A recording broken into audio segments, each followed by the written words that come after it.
welcome and thanks for joining us on this edition of News 2. Topping our newscast, it was a proud moment for WAPA officials on Monday when the new propane storage tanks for the St. Thomas-St. John district rode through the streets of Subbase, heading to their final destination. The two tanks transported on Monday are the first of 10 tanks expected to come within the month. News 2's April Knight has that story. The few President's Day motorists passing by Subbase Monday would have caught a glance of this rare event. Two gigantic metal tanks taking over the streets. On Monday, the Water and Power Authority moved the first two propane storage tanks from the Crown Bay dock to their new home, a facility overlooking Crum Bay. We actually took some buildings out, took some walls out, and took some crushed rock to make the ground secure, put some plates down over some areas. The tanks, each up to 165 feet long, 18 feet wide, weigh up to 300 tons each, empty. Each of them can hold 400,000 gallons of propane. Hodge said there are several security precautions in place to avoid accidents, including burying the tanks underground. When they're buried, of course, there's no oxygen. And without oxygen, you can't have fire. If there's a hurricane and there are projectiles, because of the hurricane, they won't hit the tank. Additionally, if there's an earthquake, there's room for them to move. 8 more tanks will be arriving for St. Thomas this month. Drivers should expect more road closures and residents more outages, as feeders are taken offline during each move as an extra precaution. WAPA officials say the St. Croix tanks will be operational by end of March, and St. Thomas tanks 6 weeks after that. This time frame could mean even cheaper LEAC, which already went through a 9-cent reduction per kilowatt hour earlier in the year. WAPA officials expect the LEAC to make a significant drop again in July, when all of the propane tanks are expected to go fully operational. There are the benefit of propane prices in this reduction that the customers have right now. Combination of lower fuel prices on the worldwide market, as well as lower propane prices in the forecast. Reporting for News 2, I'm April Knight. And News 2 will keep you updated on the movement of the remaining propane tanks this month and how they might affect your schedule. The new St. John Ferry did not fare so well over the weekend. Red Hook 1, which has been in service for just a few months, ran into the Cruz Bay Ferry dock this past Saturday, resulting in a jagged chip off the front end of the ferry. U.S. Coast Guard spokesperson Ricardo Castrodad said there were no injuries. The rough weather and strong swells contributed to the incident, which happened around 4:20 in the afternoon on Saturday, according to officials. No word yet on how much the damages amount to.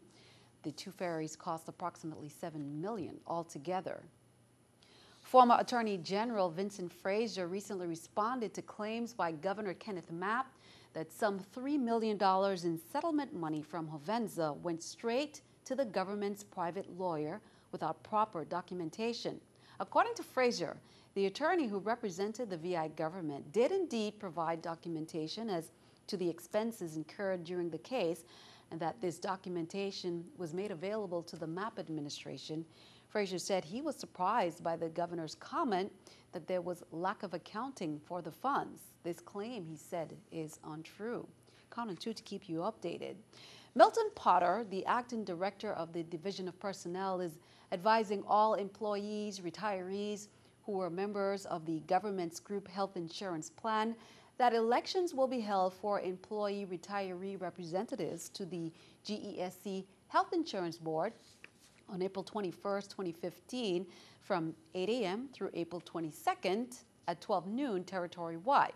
One employee and retiree from the District of St. Thomas-St. John and one employee and retiree from the District of St. Croix will be democratically chosen by other government employees who are members of the group insurance plan to serve as a GESC board member. The deadline to submit the GESC candidate forms is on or before Friday, March 6, 2015. You can call them for more information. Well, last Friday, Senator Marvin Blyden shared an update after speaking with the president of the Pineapple Village Condo Association, Mr. Philip Yakmej, and Philip Tunnicliffe, who's a representative of the contractors at Margaritaville. They say some relief is on the way. The senator has been investigating numerous complaints from citizens and tourists concerning lingering water issue in the area after rains. He said Army Corps of Engineers should be approving the permits by the end of March that will give the Margaritaville contractors the permission to remove the overgrown bushes in and around the drainage swale that runs through the property. They believe this will help with the water flow, if not completely solve the problem. The Friends of Mandal, which is a local organization fighting the plans for a multi-million-dollar hotel complex in Mandal Bay, have gained an international ally. Mission Blue, a global initiative that aims to preserve marine protected areas around the world, have partnered with Friends of Mandal. A photographer working with Mission Blue could be seen at the resident rallies in recent weeks documenting the citizens' campaign. The Mission Blue partnership underscores the environmental concerns, particularly the disruption of the sensitive ecosystem in Mandal Bay if the hotel plans move forward. Well, we know Crime Stoppers USVI focuses on crime in the community, but they are also calling on students, parents, school administrators, and the community to help promote safer school environments. They say over 2,000 programs exist in middle and high schools, community colleges, and colleges throughout the nation. They say schools with a Crime Stoppers component on their campuses have experienced several benefits within the curriculum. It teaches character development, and established campus-based programs have promoted school spirit and pride and a positive campus image to students. A variety of crimes are known to have been committed on a school campus, such as vandalism, theft, graffiti, bomb threats, excessive bullying, arson, and presentation of drugs and weapons. Depending on the severity of the crime, rewards for tips range from $100 to $200 for drugs or weapons on campus or passes to school activities. Contact Crime Stoppers for more information. Turning our attention overseas, the snow has stopped and the nation's capital has started digging out. But this storm's impact will linger. The fast-moving storm dumped snow and ice from the Plains states to the Atlantic, bringing hazardous conditions. Utility crews are on the move to restore electricity to tens of thousands after ice accumulated on power lines. About 5 inches of snow fell in Washington, D.C., shutting down the federal government. The Arctic blast will send the thermometer plunging with only single-digit highs throughout the Midwest and Northeast. Another 1,400 flights have been canceled on Tuesday. Since Sunday, nearly 5,700 flights have been grounded. Here in the VI, no delays. All of the airlines have been operating as normal, both yesterday and today. And that's the word from Gail Shinnery, who is the public relations office of the Virgin Islands Port Authority. Keeping our eye on the economy, the Obama administration says it will allow Cuba's small private business sector to begin selling goods to the U.S. As a result, Americans will be able to import products produced by Cuban businesses, with the exception of some items, including alcohol and food and agricultural goods. In other news, Google and Mattel are partnering to bring the Viewmaster to a whole new generation.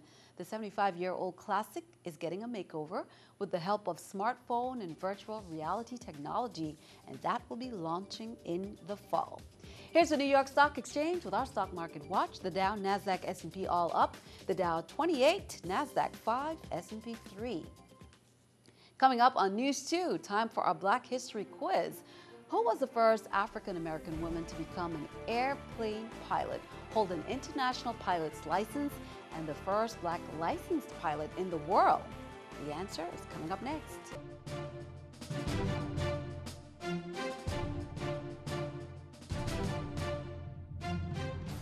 And time for a moment in Black history. Bessie Coleman was the first African-American woman to become an airline pilot, the first American woman to hold an international pilot's license, and the first Black licensed pilot in the world. Born in Atlanta in 1892, Coleman worked as a manicurist at a barber shop in Chicago, where she heard tales of the world from pilots returning from World War I. This is when Coleman started to fantasize about becoming a pilot. Because she was black and a woman, Coleman could not gain admission to American flight schools, so she took French lessons at a local language school and went to France to get her license. Bessie returned to the U.S. and performed successfully in air shows.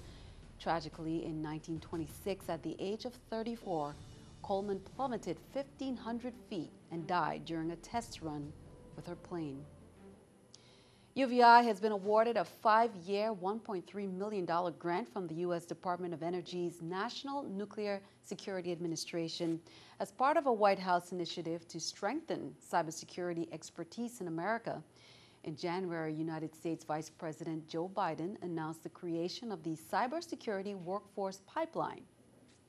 Meanwhile, UVI, their website, received the 2014 Lightning Bolt Award during the annual Cassie's Awards, which is a competition for website developers in the U.S. and Canada who develop their sites using the Cascade Server Content Management System. The site was completely redesigned, updated, and relaunched in August of 2013. Kudos to UVI. Middle school mathletes from public, parochial, and private schools across the territory are busy preparing for the Math Counts competition. That's scheduled for Thursday, February 19th. A total of 32 mathletes from the St. Croix district will compete. Schools include Elena Christian Junior High, Church of God Holiness Academy, John H. Woodson Junior High, and the Good Hope Country Day School. St. Thomas St. John mathletes include about 36 students from 4 schools: Adelita Cancrine, BCB, Peter Gruber International Academy, also the VI Montessori School, and Antilles. Students will compete individually and as teams in written and fast-paced matches. Winners will receive prizes and advance to the state finals, and that's scheduled for March 26, 2015 on St. Thomas. Hundreds of members of the Hispanic community on St. Thomas gathered Sunday at the Fort Christian parking lot in celebration of the independence of the Dominican Republic. Many joined in a lively parade down Veterans Drive to celebrate with St. Thomians originally from the neighboring country. The parade began from Fort Christian all the way down to Niski Center.